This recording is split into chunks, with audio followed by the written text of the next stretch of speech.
읽은 이제 에베소서 3장 14절 말씀부터 21절까지는 사도 바울이 에베소 교회 성도들을 위한 기도의 내용이 되겠습니다. 바울이 에베소 교회 성도들을 위해서 기도할 때 15절에 보면 무릎을 꿇고 비노니 그랬습니다. 무릎을 꿇고 에베소 교회 성도들을 위해서 기도했다는 것입니다. 성경에 보면 지난 시간에도 말씀을 드렸던 것처럼 다니엘은 자기가 기도하면 죽을 줄 알면서도 예전에 하던 대로 예루살렘 쪽을 향한 창문을 열고 하루 3번씩 무릎을 꿇고 하나님께 감사의 기도를 드렸습니다. 엘리야 선자도 3년 6개월 동안 비가 내리지 않는 이스라엘 땅에 다시 비가 내리기를 위해서 기도할 때 무릎을 꿇고 그 무릎 사이에 얼굴을 넣고 기도했다고 그랬습니다. 예수님께서도 십자가의 죽음을 앞두고 겟세마네 동산에서 기도하실 때에 땀이 땅에 떨어지는 핏방울이 되기까지 기도하실 때에 무릎을 꿇고 기도하셨고, 또 스데반 집사님도 마지막 순교할 때 무릎을 꿇고 기도했다는 것입니다. 바울이 에베소 교회 성도들을 위해서 이렇게 무릎을 꿇고 기도했다라고 하는 것은 에베소 교회 성도들을 위해서 바울이 얼마나 간절한 마음을 가지고 기도했는가라고 하는 것을 잘 보여주고 있는 것입니다. 열왕기상 8장 54절 말씀에도 보면 솔로몬이 성전을 다 짓고 하나님께 봉헌하면서 기도할 때 무릎을 꿇고 손을 펴서 하늘을 향하여 하나님께 기도했다라고 말씀하고 있습니다. 솔로몬이 하나님께 기도를 드리는 데 있어서 무릎을 꿇고 두 손을 들고 기도했다는 것입니다. 솔로몬은 왕입니다. 그래서 무릎을 꿇는 사람이 아닙니다. 어떤 사람이 무릎을 꿇는가? 백성들이 왕 앞에서 무릎을 꿇는 것입니다. 그런데 솔로몬이 하나님 앞에서 무릎을 꿇고 손을 들고 기도했다라고 하는 것은 복종과 항복 그리고 자기의 낮춤을 의미하는 것입니다. 그러니까 우리가 기도할 때에 기도의 내용도 중요하지만 기도의 자세 또한 얼마나 중요한가라고 하는 것을 우리에게 가르쳐주고 있는 것입니다. 우리는 이제 기도할 때에 장의자에 앉아서 우리가 기도하잖아요. 그런데 예전에 우리가 금요 기도에 그러면 장의자가 없는 그냥 바닥에서 방석 깔아놓고 그렇게 기도해야 할 때가 참 그립다라는 생각이 듭니다. 우리가 비록 이렇게 바닥에 무릎을 꿇고 기도는 못할지라도 우리가 장의자에서 기도할 때 우리의 마음은 마치 무릎을 꿇고 하나님께 기도하는 것처럼 우리는 겸손하게 내 자신을 낮추고 그리고 간절한 마음으로 기도해야 될 줄로 믿습니다. 그래서 지난 시간에 렌스키라고 하는 사람이 이런 말을 했다고 그랬지요. 기도하는 동안 몸의 자세는 아주 중요하다. 왜냐하면 몸의 자세는 하나님을 향한 영혼의 태도를 반영해 주기 때문이다. 무릎을 꿇는다는 것은 굴복과 겸손과 간청을 반영하고 있기 때문이다 라고 얘기했습니다. 사도 바울이 에베소 교회 성도들을 위해서 기도할 때에 무릎을 꿇고 기도했다라고 말씀을 드렸는데, 이제 오늘 계속해서 사도 바울이 에베소 교회 성도들을 위해서 어떤 기도를 드렸는가, 이제 지난 시간에 이어서 오늘 마무리 이제 하려고 그러는데, 첫 번째로는 사도 바울이 에베소 교회 성도들을 위해서 기도할 때 속사람이 성령의 능력으로 강건해지기를 위해서 기도했습니다. 16절 말씀 우리 같이 읽을까요? 그의 영광의 풍성함을 따라 그의 성령으로 말미암아 너희 속사람을 능력으로 강건하게 하시오며. 아멘. 사도 바울은 겉사람과 속사람을 얘기합니다. 우리의 겉사람인 이 육체는 세월이 흐르면서 후패해지는 것 어찌할 수가 없을 것입니다. 후패해지지 않기 위해서 몸에 좋다는 건강식품도 먹어보고 보톡스를 맞아서 주름을 펴보기도 하지만 세월이 지남에 따라서 육신이 후패해지는 것 어찌할 수가 없는 것입니다. 그러나 우리의 속사람, 예수 믿음으로 인해서 거듭난 새 사람은 날마다 새로워지고 강건케 되어져야 할 줄로 믿습니다. 우리의 속사람이 강건케 되기 위해서는 어떻게 될 것인가? 날마다 정해진 영혼의 양식을 잘 먹어야 된다라고 말씀을 드렸습니다. 뭐니 해도 뭐가 보약이에요? 밥이 보약이라 그랬지요. 밥이 보약이에요. 밥을 잘 먹는 것이 보약 몇 참 먹는 것보다도 훨씬 더 낫다는 것입니다. 그런 것처럼 뭐니 해도 우리의 영혼의 강건함을 위해서 뭘 잘 먹어야 돼요? 하나님의 말씀을 잘 먹어야 돼요. 하나님 말씀을 잘 먹는데 폭식도 안 좋습니다. 그리고 또 편식도 좋지 않습니다. 그러니까 우리가 매일매일 정해진 양식을 먹는 것처럼 하나님의 말씀을 먹을 때도 매일매일 말씀을 먹는 게 중요해요. 그리고 편식하지 않는 게 중요하다는 거예요. 신약이든 또 구약이든 우리의 축복의 말씀이든지 아니면 또 회개의 말씀이든지 심판의 말씀이든지 어떤 말씀이 선포되든지 간에 하나님의 말씀으로, 그리고 오늘 나에게 주는 말씀으로 잘 받아 먹는 것이 중요하다는 것입니다. 속사람이 강건케 되기 위해서 이렇게 영혼의 양식인 하나님의 말씀을 잘 먹고 또 아울러서 건강을 위해서는 적당한 운동도 필요하다고 그랬습니다. 영적인 운동이 무엇인가? 받은 은혜를 가지고 우리가 충성하고 봉사하고 또 전도하고 기도하는 것이다 라고 말씀을 드렸습니다.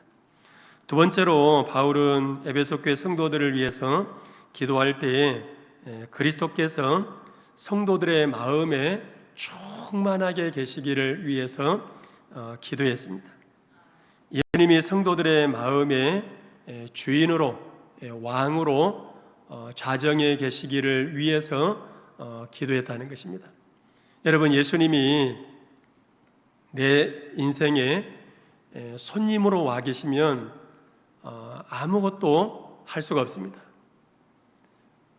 예수님이 내 안에 주인으로, 왕으로 좌정해 계셔야 주인 되신 그 주님께서, 왕 되신 주님께서 내 삶을 이끌어 가시고 내 삶을 축복하실 줄로 믿습니다. 그래서 바울은 에베소 교회 성도들을 위해서 기도하면서 성도들의 마음이 그리스도로 충만케 되기를 위해서 기도했던 것입니다. 세 번째로는 사랑 가운데서 뿌리가 박히고 터가 굳어져서 흔들리지 않기를 위해서 기도했다는 것입니다. 나무는 뿌리가 중요하고 건물은 기초가 중요한 것입니다.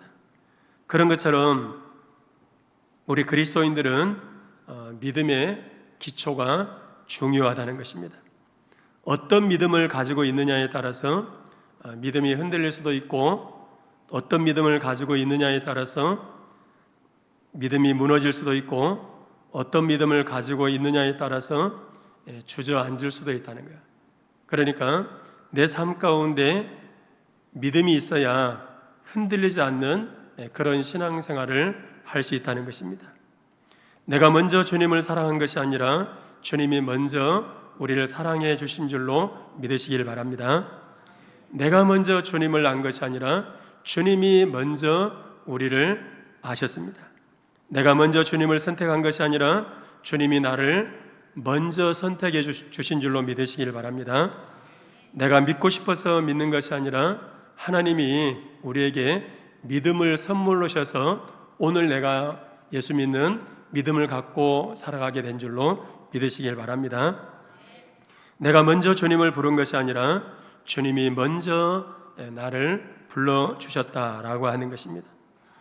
우리는 결코 이 우선순위를 망각해서는 안 될 것입니다. 찬송가 90장에 보면 이런 찬송이 있습니다. 주 예수 내가 알기 전 날 먼저 사랑했네. 찬송 아시죠? 한번 불러볼까요? 주 예수 내가 알기 전 날 먼저 사랑했네. 할렐루야. 주님이 내가 주님을 먼저 사랑한 것이 아니고 주님이 먼저 우리를 사랑하셔서 우리에게 오시고 우리를 선택해 주시고 우리에게 믿음을 선물로 주시고 우리를 불러주셨다는 이 믿음을 가지시길 바랍니다.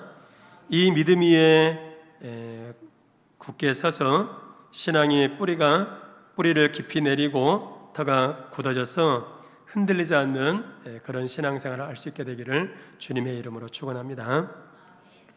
오늘 계속해서 네 번째로 사도 바울은 에베소 교회 성도들을 위해서 기도할 때 무엇을 기도했는가? 지식에 넘치는 그리스도의 광대한 사랑을 알게 해달라고 기도했습니다. 우리 18절 말씀, 19절 말씀 우리 같이 읽어보실까요? 능히 모든 성도와 함께 지식에 넘치는 그리스도의 사랑을 알고 그 너비와 길이와 높이와 깊이가 어떠함을 깨달아 하나님의 모든 충만하신 것으로 너희에게 충만하게 하시기를 구하노라. 아멘. 사도 바울은 하나님의 사랑의 너비와 길이와 그리고 높이와 깊이가 어떠한 것을 깨달아 알게 해달라고 기도하고 있습니다. 이러한 하나님의 사랑은 한마디로 사실은 설명하기가 참 어렵습니다.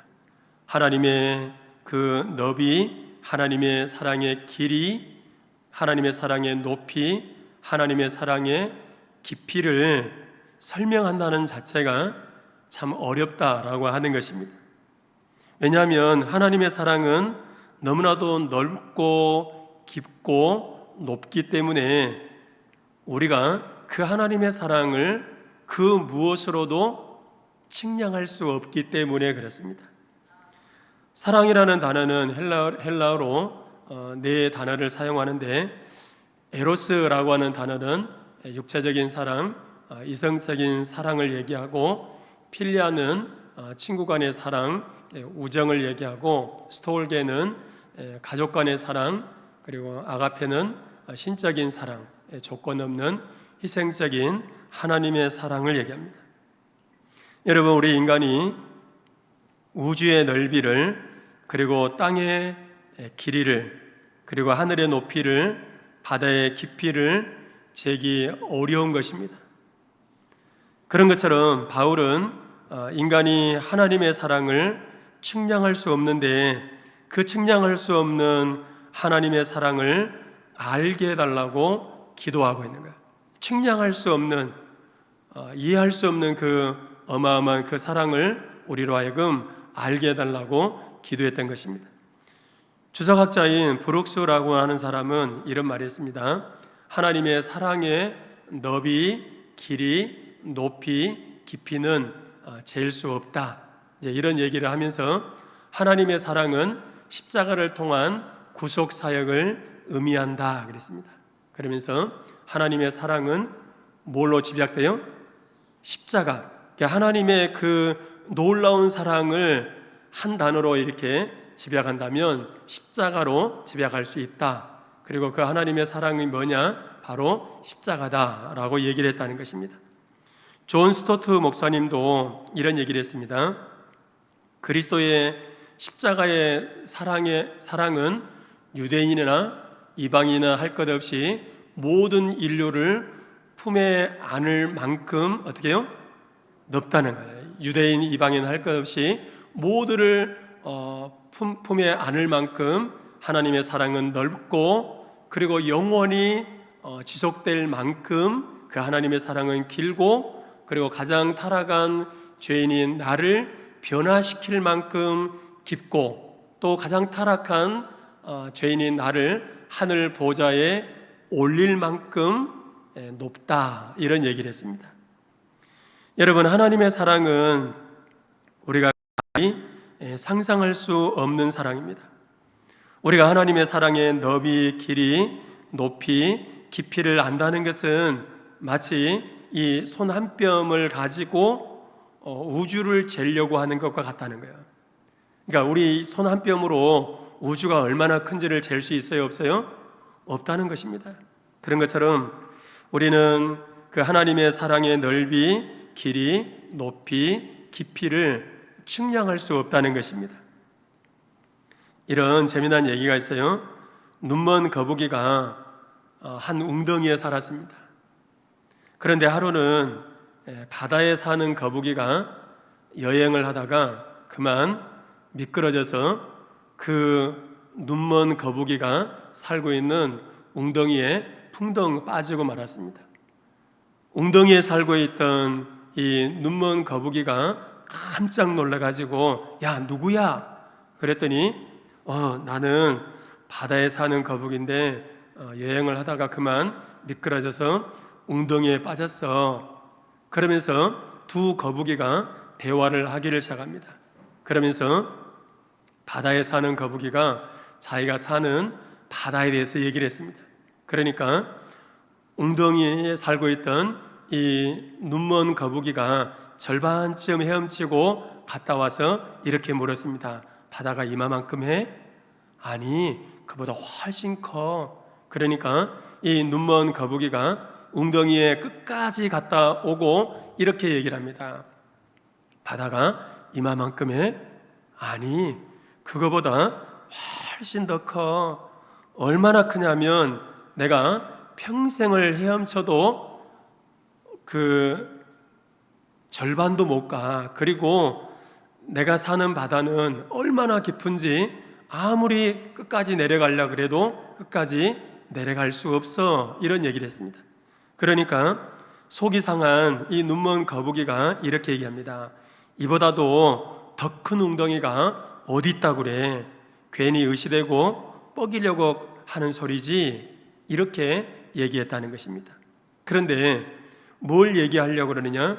웅덩이에 살고 있는 이 눈먼 거북이의 모습이 곧 우리의 모습이지 않느냐라고 하는 것입니다. 여러분, 하나님의 사랑은 그 무엇으로도 측량할 수 있어요, 없어요? 하나님의 그 크신 사랑은 세상의 그 무엇으로도 측량할 수 없는 것입니다. 다 할 수 없다는 것. 우둔한 우리 머리로 하나님의 사랑을 다 헤아릴 수 없다는 것입니다.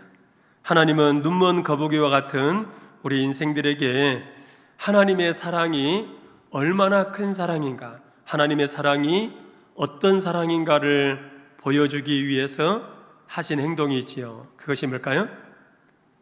하나님의 독생자 예수님을 이 땅에 보내주신 거예요.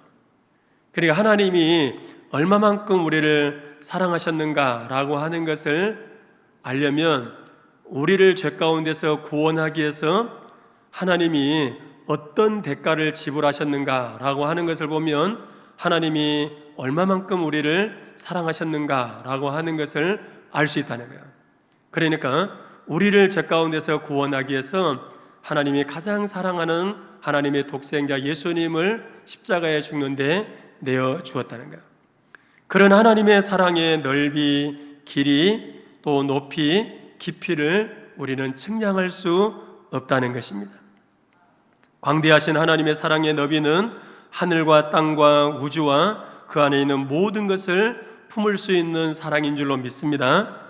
또한 광대하신 하나님의 사랑의 길이는 동서와 우주를 향해 영원에서 영원까지 뻗어나가는 사랑이고, 광대하신 하나님의 사랑의 높이는 저 지옥 밑바닥에 있는 인생들을 하늘 보좌에까지 끌어올리시는 사랑이고, 광대하신 하나님의 사랑의 깊이는 하늘 영광 보좌를 비우시고 무덤 속까지 내려가신 손의 사랑인 줄로 믿으시길 바랍니다.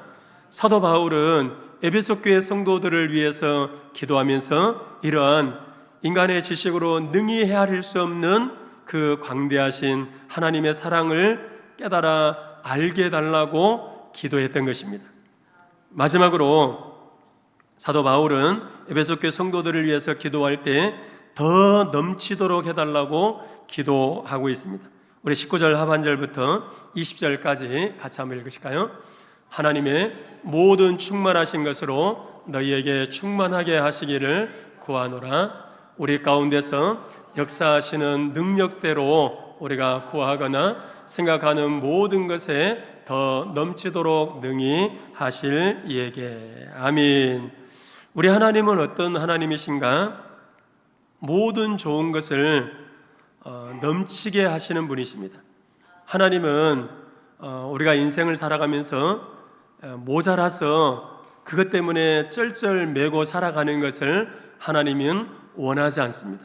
이 땅에 살아가는 동안에 하나님의 백성들이 풍성한 하나님의 축복을 하나님은 누리기를 원하신다는 거예요. 넘치다의 반대말이 뭘까요? 모자라다는 것입니다. 모자라다. 여러분, 모자라서 좋은 것은 없습니다. 여러분, 나쁜 것만 빼놓고 좋은 것들은 뭐든지 넉넉하고 풍족하고 충만하고 넘치는 것이 좋은 것입니다. 여러분, 돈도 많아야 좋은 것입니다. 그러죠? 아멘을 안 하시네요? 돈도 많아야 좋은 것입니다. 집도 작은 집보다는 화장실 2개 있는 집이 훨씬 좋은 것입니다. 그리고 자동차도 나 한 사람 타고 나면 비좁은 자동차보다도 큰 자동차가 훨씬 좋은 것입니다. 먹을 것도 적은 것보다는 많은 게 훨씬 좋은 거예요. 우리 아들은 손이 커가지고 얼마나 뭘 많이 시키는지 먹을 만큼만 시키면 좋을 것인데 훨씬 더 많이 시켜가지고 배불러서 남길 정도로. 근데 손님을 초대하고는 그래도 적은 것보다는 많은 게 좋은 것 같아요. 손님을 초대했을 때는 풍성하게 드시게 하고, 그리고 남으면 또 싸서 드리고, 남은 것이 많은 것이 좋은 것입니다. 여러분, 교회도 숫자가 적은 것보다도 많은 게 좋은 거예요. 오늘 기도회에 이렇게 여러분들이 와서 자리를 채우고 있습니다만은 빈자리가 없이 가득 차서 기도하면 얼마나 좋겠어요. 저는 주일날마다 기도할 때 이 본당 아래만이 아니라 여기 위에도 하나님 가득 차서 우리 교회가 이 마지막 시대에 그냥 단순히 숫자를 자랑하기 위해서 우리가 숫자가 많은 게 아니고 생명사역을 더 잘 감당하도록 하기 위해서 우리 2층까지도 가득 차서 예배드리면 좋겠습니다. 항상 기도하고 있습니다. 이 기도가 여러분의 기도도 되시길 바랍니다. 예배당도 작은 것보다는 큰 게 좋은 거예요. 우리 교회 와서 대부분의 사람들이 하는 얘기가 교회가 시원시원해서 참 좋다, 이런 얘기들을 많이 하십니다. 여러분, 우리 하나님은 오늘 말씀에 보면 하나님을 소개할 때 충만케 하시는 분, 충만하게 하시는 분, 그리고 더 넘치도록 하시는 분, 이렇게 소개하고 있습니다. 이런 하나님께서 여러분의 삶에 모든 좋은 것들을 충만하게 가득하게 넘치도록 채워주시는 그런 은혜가 있어지기를 주님의 이름으로 축원합니다. 먼저는 건강이 넘치시기를 바랍니다. 이런 말이 있지요. 돈을 잃어버리는 것은 조금 잃어버린 것이고, 명예를 잃어버린 것은 많이 잃어버린 것이고, 건강을 잃어버린 것은 모든 것을 다 잃어버린 것이다. 그러니까 건강을 잃어버리면 산의 진미도 아무런 의미가 없는 거예요. 그러니까 어느 목사님이 그러더라고요. 자기는 지금 몸이 안 좋으니까 고기 이렇게 못 먹고 그런데 은퇴하고 나면 그때는 그냥 가리지 않고 뭐든지 좀 먹고 싶다고. 근데 사실은 그때도 건강이 허락돼야 고기도 맛있게 먹을 수 있는 것입니다. 여러분, 건강이 있을 때에 돈도 값어치가 있는 것입니다. 그런 것처럼 여러분 건강이 넘치시길 바랍니다. 강건한 복을 누리시길 바랍니다. 모세가 하나님 부르시기 전까지 눈이 흐르지 않고 기력이 쇠하지 않았던 것처럼 그런 강건한 복을 누리시길 바랍니다. 여러분, 물질에도 넘치는 복을 받으시길 바랍니다. 돈 자체는 나쁜 것이 아닙니다. 디모데전서에 보면 돈을 사랑하는 것이 일만하게 뿌리라고 얘기했지 돈 자체가 나쁜 것이다 라고 얘기하지 않았습니다. 여러분, 돈이 있어야 여러 가지 많은 일들을 할 수 있고 선한 영향력들을 끼칠 수 있는 것입니다. 그러기 위해서라도 여러분들에게 물질의 풍성한 보유함이 따라올 수 있게 되기를 바랍니다. 그리고 여러분의 삶 가운데 또 믿음이 넘치시기를 바랍니다. 여러분, 믿음은 꿈을 이루게 할 줄로 믿습니다. 믿음은 문제를 해결하고, 믿음은 우리의 질병을 고치고, 믿음은 우리의 삶에 성공을 가져오게 할 줄로 믿습니다. 믿음은 절망을 이기게 하고 희망을 가져다 줍니다. 믿음은 패배를 벗어나게 하고 비전과 소망을 갖게 합니다. 뿐만 아니라 믿음은 죽음의 공포에서 벗어나 영원한 하나님의 나라를 바라보고 그 하나님의 나라를 소망하며 살게 하는 것입니다. 뿐만 아니라 믿음은 우리의 죄사함을 받고 구원과 영생의 축복을 누리게 하실 줄로 믿습니다. 그러기에 은혜 중에 가장 큰 은혜는 믿음을 갖게 된 것이고, 그리고 선물 중에 가장 큰 선물은 믿음인 줄로 믿으시길 바랍니다. 앞서도 말씀드린 것처럼 내가 예수 믿고 싶어서 믿었지 착각입니다. 여러분, 신실한 예수 믿는 이 믿음은 하나님이 우리에게 선물로 주신 거예요. 성령을 통해서 예수 그리스도의 십자가의 구속의 사건을 나의 사건으로 받아들이게 하신 분이 하나님이십니다. 그래서 믿음도 선물이라는 거예요. 그 믿음이 여러분의 삶 가운데 넘치시기를 주님의 이름으로 축원합니다.